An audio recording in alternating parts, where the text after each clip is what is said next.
अस्सलाम वालेकुम dear viewer and listeners. अब हम नेक्स्ट जो है ना पार्ट 5, 6 और 7 जो है वो मिला के एक ही वीडियो में कवर कर रहे होंगे। ठीक है, ठीक है जी। एपीआरस प्रोग्राम का पार्ट 5 है रिटेंशन एंड कॉन्फिडेंशियलिटी। ठीक है, कि रिव्यूवर्स जब फाइल रिव्यू करने के लिए आए फॉर्म में, ठीक है, तो वो क्या क्या डॉक्यूमेंट्स रिटेन कर सकते हैं, क्या फ़ाइल अपने साथ लेकर जा सकते हैं या नहीं। ठीक है, और उन्होंने तमाम मैटर्स जो कि क्लाइंट के साथ डिस्कस किए, फर्म के साथ डिस्कस किए, उनको किस तरह से उन्होंने कॉन्फिडेंशियलिटी जो है उसको इंश्योर करना है, ये सारी चीज़ें जो है हम इसमें डिस्कस कर रहे होंगे।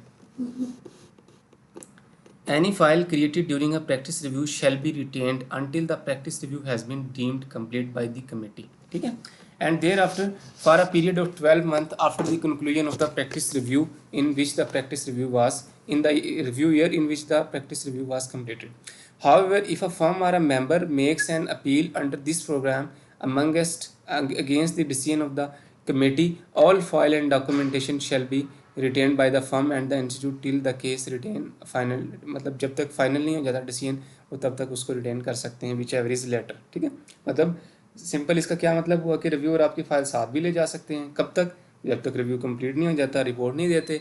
लेकिन स्टिल अगर, और फिर उसके बाद उन्होंने उसके मतलब कब तक मेंटेन रखना है वो फाइल, कब तक आपने वो रखनी है, आपने 1 साल तक उसको रखना है। उसके बाद क्या है जी, उसके बाद है कि अगर कोई डिसीजन वगैरह की तरफ चले गए हैं, मतलब कोई अपील की तरफ चले गए हैं, तो आपने फाइल्स को तब तक ऐसे रिटेन रखना है कि जब तक वो डिसीजन हो नहीं जाता।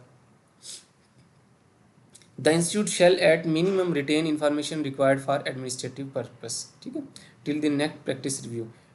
उसके बाद एडमिनिस्ट्रेटिव पर्पस के लिए वो अगले प्रैक्टिस रिव्यू तक भी रख सकते हैं। क्यों? कि evidence that the practice review has been completed, documentation identifying the firm और द मेंबर, डॉक्यूमेंटेशन दैट में assist in future review planning. ठीक है, मतलब देखिए ना, आपने 1 साल रिव्यू कर लिया, कुछ मैटर्स थे, कुछ रिपोर्टेबल्स मैटर थे, कुछ नॉन रिपोर्टेबल मैटर्स थे, तो आप एक ट्रेल रख सकते हैं ताकि आप जब नेक्स्ट टाइम जब रिव्यू के लिए जाएं तो कम से कम ये इंश्योर करें कि जो हमने पिछली दफ़ा आइडेंटिफाइड डेफिशिएंसीज दी थी वो अब नहीं है। मतलब जिस तरह अक्सर होता है ना कि जब हम ऑडिट पे भी, पहले साल ऑडिट थोड़ा मुश्किल होता है, लेकिन जब नेक्स्ट ईयर होता है तो उसमें ना काफ़ी चीज़ें जो है ना फ़र्क हो जाता है उसमें, क्योंकि आपने पिछले साल जो डॉक्यूमेंटेशन की थी आप उसको जो है ना अमेंड कर सकते हैं, चेंज कर सकते हैं। उसके बाद क्लाइंट की जो अंडरस्टैंडिंग है और जो उसकी बिज़नेस अंडरस्टैंडिंग है, उसकी प्रोसेसेस की अंडरस्टैंडिंग है, वो भी काफ़ी हद तक समझ आ चुकी होती है। उसके बाद जी कॉन्फिडेंशियलिटी है जी। A member of the committee और any person acting on its behalf shall not make use of और disclose the content of any report files, work paper file, book documents और मटेरियल रिव्यूड। उन्होंने उसको कहीं disclose नहीं करना होता, मतलब पब्लिक में डिस्क्लोज नहीं करना होता। बाकी अपनी ऑफिस ड्यूटी पूरी करते हुए तो वो अपने सीनियर्स को, अपने कमेटी को, डायरेक्टर को, उसको तो वो कर ही रहे होते हैं। ठीक है, मतलब किसको कर सकते हैं? Except to directorate of practice review, the platform, the council, उसको आप कर सकते हैं। ठीक है जी। अगला जी पार्ट जो 6 है वो भी हम इसी में कर लेते हैं। अपील, कि अगर कोई भी एग्रीव्ड पार्टी है तो उसके पास क्या ऑप्शन है कि वो अपने डिसीजंस को अपने स्टांस है उसको जो प्रेजेंट करें किसी अपीलेट फॉर्म पे। 2 अपीलेट फॉर्म्स बनाए हैं जी, एक नॉर्दर्न और एक साउदर्न रीजन्स के लिए आई कैप ने। ठीक है, the form shell comprise 3 members appointed by the council of which 2 shall be from the member of the institute who have been past member of the council and have served at least 1 full term in the council and shall be a person who has exercised power। ठीक है, अब ये उनकी जी qualification है, एक तरह का देखा जाए क्राइटेरिया है कि कौन मेंबर होगा। ठीक है, उसके क्या एक्सपीरियंस होना चाहिए। हाई कोर्ट का जज भी रख सकते हैं, वो उसका चेयरमैन भी हो सकता है फोरम का। The member of the committee or the council shall not be nominated on the forum. A cooling off period of 2 years shall be required for eligibility to appointed at the forum for the former member of the committee। ठीक है, एक दफ़ा आप member रह गए हैं तो क्या अगली दफ़ा ही बन सकते हैं? नहीं जी, आपने कम से कम 2 साल का कूलिंग ऑफ पीरियड तो लाजमी लेना है। The quorum for a meeting of the forum shall be the majority of its member. Majority के साथ डिसाइड होगी जी, majority is authority. The term of the forum shall be 3 years from the date of its constitution. ठीक है, 3 साल इसकी जो form बनेगा तो उसकी टेन्योर होगा। No member of the forum shall serve for more than 2 consecutive term of 2 years each। A member retiring after serving 2 consecutive year shall be eligible for reappointment after 2 years. ठीक है, 2 साल का cooling period है, मतलब 4 साल तक आप लगातार काम करें, 2 साल का कूलिंग ऑफ पीरियड लें, उसके बाद ये 7वें साल फिर आ जाएं, आप अपॉइंट होने के लिए एलिजिबल हैं। Filing of appeal, any member or a firm aggrieved by the decision of the committee shall have a right to appeal before the forum within 30 days of such decision. ठीक है, within 30 days of such decision आपके पास right है कि आप forum पे appeal कर सकते हैं, या अगर आपको रिपोर्ट मिली आप उससे डिसएग्री हैं, आप सबसे पहले तो देखें आप ना उनके रिव्यूअर्स वगैरह जो हैं उन्हीं को कह रहे होते हैं कि नहीं जी इसमें ये था वो था, कमेंट्स में आप उनको सेटिस्फाई, लेकिन स्टिल अगर काउंसिल सेटिस्फाई ना हो तो आप अपीलेट फोरम की तरफ भी जा सकते हैं।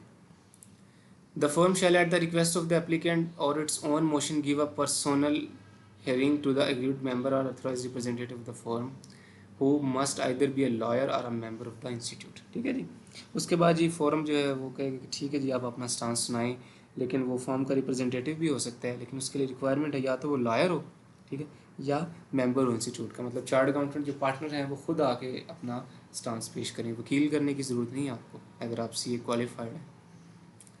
The committee shall authorize any of its member or any representative to attend the hearing on its behalf. Director of Practice Review and Head of Legal is also entitled to attend the hearing of the forum if he so desire। ठीक है, ही का लफ्ज़ लिखा हुआ है जिसमें, इसका मतलब है कि कोई खातून जो है ना वो इस पोजीशन, दोनों पोजीशन के लिए एलिजिबल नहीं है, मे भी हो भी सकता है, ही और शी लिखना चाहिए था इधर। The firm shall have the power to confirm, vary or reserve the original recommendation decision of the committee that have been appealed। ठीक है, the decision of the firm shall be final। जो decision कर दिया ना forum ने वो final है, लेकिन इसमें बड़ी एक चेंज आ गई, वो चेंज यही है 2024 में जो आई है कि अब हाई कोर्ट में भी फैसला जो है ना, फोरम का फैसला भी चैलेंज हो सकता है। The forum shall preferably dispose of the appeal within 60 days from the date of filing of appeal। ये बड़ी एक अच्छी चीज़ है, 60 डेज़ भी खैर ज़्यादा है कि आप जो है ना 60 डेज़ के अंदर अंदर आपने ना डिस्पोज ऑफ ज़रूर करना है अपने उस अपील का फैसला। ठीक है, मतलब पाकिस्तान की जो जुडिशरी है, I am not commenting but I am disclosing the fact. ये नहीं है कि जी दादे के केस का फैसला जो है ना पोता सुन रहा, और पोते भी बड़े जो है ना, ये भी एक बड़ी शायद कह लें कि खुशकिस्मती हो सकती है कि अगर वो ट्रू फैसला सुन लें तो, मतलब इतना टाइम नहीं होना चाहिए। देखें जो माशरे होते हैं ना, पता नहीं इस फोरम पे बात करना ठीक है या नहीं, लेकिन आई थिंक क्योंकि बात चल रही है तो इसको करना भी वो मतलब प्रॉब्लम नहीं है, होने भी नहीं चाहिए कि माशरे जो या कौमें जो तबाह होती हैं वो शायद कहीं ना कहीं जो है भूख अफलास उससे इम्पेक्ट हो रही होती हैं, नो डाउट। नबी पाक ने फरमाया कि जो मुफलिसी है वो आपको जो है वो जो गुर्बत मुफलिसी है वो शायद कहीं ना कहीं जो है ना कुफर की तरफ ले जाती है, लेकिन मुआशरे ज़्यादा नाइंसाफ़ी से तबाह होते हैं। ठीक है, मतलब वो कहते हैं ना कि गुर्बत जो है वो खैरात से ख़त्म नहीं हो सकती, शायद गुर्बत जो है वो इंसाफ से ख़त्म हो सकती है। ठीक है, तो इंसाफ बड़ी ज़रूरी चीज़ है किसी भी फोरम पे। अब ये प्रोग्राम है, ठीक है, इस प्रोग्राम की हद तक अगर हम देखें तो अगर कोई फॉर्म है, न्यूली अपॉइंटेड कोई चार्ट अकाउंटेंट्स है, न्यूली एडमिशन उनका हुआ है चार्ट अकाउंटेंट्स का, वो फॉर्म बना लेते हैं। ठीक है, आई थिंक इतनी सारी चीज़ों को नो डाउट एक एक फॉर्मेलिटीज़ हैं, और ये कहीं ना कहीं क्वालिटी को इंश्योर करने के लिए बड़ी ज़रूरी चीज़ें भी हैं, आप इनको फॉलो भी करना चाहिए, लेकिन साथ साथ इसको आपको सपोर्ट भी देनी चाहिए। मतलब आप इतनी सिवियरिटी ऑफ द डिसीजन की तरफ ना जाएं कि वो उसको फर्म को वाइंड अप करें किसी न किसी तरह, वो कहें कि जी मैं तो जो है ना मैंने काम नहीं करना। आप एंटरप्रेन्योरशिप को, इन चीज़ों को जो रिस्क लेना चाह रहे हैं उनको प्रमोट करें, तो ये एक बेहतर चीज़ है। और आप लेवल प्लेइंग फील्ड जो है ना वो गेम के लिए जो मैदान है ना वो खुला रखें सब के लिए। ठीक है, बाकी आपने इन चीज़ों को जो है इतना ज़्यादा वो नहीं लेना, सीरियस भी नहीं लेना। ये बात चल रही थी तो मैंने सोचा इस पर भी अपने जो है कमेंट्स करूँ। During the process of the appeal, the firm can grant relief to the firm or a member, suspending the decision of the committee. Any person aggrieved by the order of the appellate firm shall final appeal before the High Court within 60 days of the date of such order। ठीक है, high court में आप 60 दिन के अंदर अगर आप appellate form के डिसीजन से डिसएग्री हैं तो आप कर सकते हैं। उसके बाद ये पार्ट 7 है, मिसलिनियस है। मिसलिनियस में बेसिकली लिखा है कि अगर आप फेलियर टू कंप्लाई हो गया, failure to comply with the provision of this program including a failure to comply with any decision or requirement of the committee can be referred to the investigation committee of the institute. ठीक है, अगर कोई person जो form है इस programme को comply नहीं कर रही तो वो आप उनको इन्वेस्टिगेशन कमेटी को रेफ़र कर दें। ठीक है, under chartered government ordinance 1961 amendment removal of difficulties and effective date, this program में be altered amended by the council. उसके बाद ये प्रोग्राम इफेक्टिव होगा 1 अक्टूबर 2020 से।